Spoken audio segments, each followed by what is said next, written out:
وہ اسے چھوڑ کر جا رہی تھی، وہ جس نے اس کی زندگی میں رنگ بکھیرے تھے، جس نے گھٹن زدہ ماحول میں اپنی موجودگی سے اسے ایسی خوشبوؤں کو بکھیرا تھا جن سے وہ نا آشنا تھا۔ وہ اس کے ساتھ کہاں نہیں گیا تھا، اس کے ساتھ چلتے چلتے وہ پہاڑ کی چوٹیوں پر طلوع ہوتے سورج کو دیکھنے گیا تھا، تو کبھی صحرا میں تپتی دھوپ میں اس کے ساتھ بیٹھ کر بس اسے ہی تکتا رہا تھا۔ انہیں سفر کا کیا جنون کی حد تک شوق تھا۔ وہ پہاڑ کی بلندیوں سے سورج کے طلوع ہونے کا منظر دیکھتے تو شام کسی ساحل کی ریت پر بیٹھ کر اسی سورج کو دور پانیوں میں ڈوبتے دیکھتے تھے۔ وہ تمام پل رک سے گئے تھے، وہ لمحے ٹھہر گئے تھے، ہر وہ لمحہ جس میں ہنسی قید تھی۔ ان کی مسکراہٹ کالی راتوں میں جگنوں کی طرح چمکنے لگتی تھی۔ یہ اس کے ساتھ کی بدولت تھا، جس کی وجہ سے اس میں آگے بڑھنے کی امنگ پیدا ہوئی تھی۔ وہ جو ہار چکا تھا وہ دنیا کو زیر کرتا چلا گیا تھا، یہ اس کے ساتھ کی ہی وجہ سے تھا، یا یہ معجزہ اس کی قسمت کے اس کی قسمت کے ساتھ جڑنے کی بدولت ہوا تھا۔ لوگ تو کہتے تھے وہ اپنی الجھنوں سے آزاد ہونے کے لیے آئی تھی، وہ مطلبی تھی، اپنی تسکین کے لیے وہ اس کے ساتھ تھی، مگر وہ نہیں مانتا تھا۔ اسے لگتا تھا بس وہی تو سچی ہے، سچی محبت، سچی لگن، پیار، اس کا ساتھ، سب کچھ سچا ہے۔ وہ جو سب سے منہ موڑ کر آئی تھی، آج جس سے منہ موڑ کر جا رہی تھی، وہ جس نے زندگی کا سب سے بڑا تحفہ اسے دیا تھا بیٹی کے روپ میں، وہ اس تحفے کو چھوڑ کر جا رہی تھی۔ زمین پر فردوس کے مزے لوٹنے والے کے لیے وہ لمحہ، وہ گھڑی قیامت بن کر ٹوٹی تھی۔ ایک کار کے حادثے نے اسے عمر بھر کے لیے معذور کر ڈالا تھا۔ وہ جو کھڑا ہوا اتنا وجیح لگتا تھا کہ کھڑے کھڑے چاند کو چھو سکتا تھا۔ اب پہیوں والی کرسی پر بیٹھ کر اس چاند کو بے بسی سے دیکھا کرتا تھا۔ وہ بدلتے موسموں کے ساتھ بدل گئی تھی، اسے اب اس کی ہر کہی ہوئی بات تانا لگتی تھی، ہر بات طنز لگتی تھی، ہر سوال یوں لگتا تھا جیسے اسے ٹوکا جا رہا ہے، مگر وہ تو ہمیشہ سے ایسا ہی تھا، ایسا ہی خیال کرنے والا، مر مٹنے والا۔ وہ اب بھی مرتا تھا اس پر، اور مٹ گیا تھا اس کی خاطر۔ کیسے اس نے اسے نوکری کی اجازت دی تھی وہ اسے ہی معلوم تھا۔ وہ گھر میں اپنی بیٹی کے ساتھ اس کی واپسی کا کس بے صبری سے منتظر ہوتا تھا، یہ وہی تو جانتا تھا۔ وہ اچانک نہیں بدلی تھی، بس 6 ماہ، ان 6 ماہ میں باہر سے آنے والی کزن کے آ جانے کے بعد یہ اس کا شک تھا، یا یہ اس کے بھروسے کی کمزوری۔ وہ جسے رد کر کے چلا گیا تھا، اس نے واپس آ کر کچھ ایسا جادو کر ڈالا تھا کہ سب بدل گیا تھا، وقت بدل گیا تھا، یا وہ بدل گئی تھی۔ وہ جسے اس نے پیدا کیا تھا وہ اسے بھی بھول گئی تھی۔ ایک شام کھانے کے بعد سب کے سامنے اس نے کیسے، کتنی آسانی سے کہہ دیا تھا، سنو مجھے آزاد کر دو۔ وہ یہ سن کر کانپ اٹھا تھا۔ آزادی؟ کس سے آزادی؟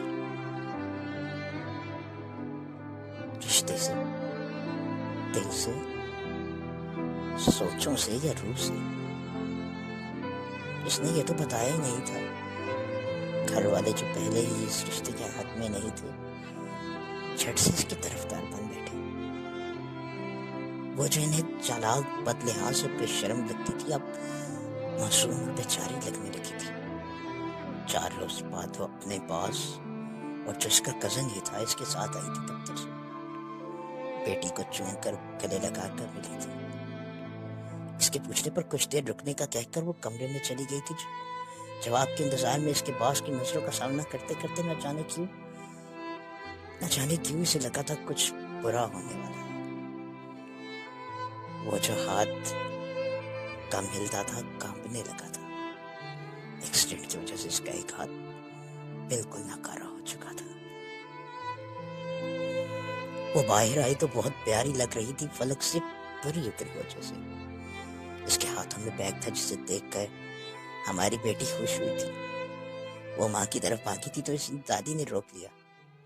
وہ معصوم سی صورت لیے کبھی دادی کو تکتی تھی تو کبھی ماں کو۔ ماں کہیں جا رہی تھی اسے چھوڑ کر؟ وہ ایک بیگ کیوں لائی تھی؟ اس کا بیگ کہاں تھا؟ وہ اپنے باپ سے پہلے بھاگ گئی تھی۔ یہاں سائن کر دو۔ وہ اسے چند قدم دور کھڑی ہو کر فائل آگے کرتے ہوئے بولی، سائن؟ اس کے سائن کی کہاں ضرورت آ گئی؟ اس نے جلدی سے فائل پر نظر ڈالی۔ طلاق نامہ۔ اس کی آنکھیں جلنے لگی تھی یہ لفظ پڑھ کر۔ اس نے نظریں اٹھا کر باری باری سب کو دیکھا۔ سب پتھر کے تھے۔ ایک وہ اور اس کی بیٹی تھی جو سانس لیتے تھے، جو زندہ تھے، جن کے دل زندہ تھے۔ وہ جو اس کے 2.5 سال کی بیٹی تھی، دادی کی گود سے نکل کر باپ کے پاس آ گئی تھی۔ باپ کے کانپتے لرزتے ہاتھ پہ اپنی یک ٹھنڈے ہاتھ کو رکھ کر دوسرے ہاتھ سے آنسوؤں کو صاف کرتی تھی۔ وہ کب بہنے لگے تھے معلوم نہیں۔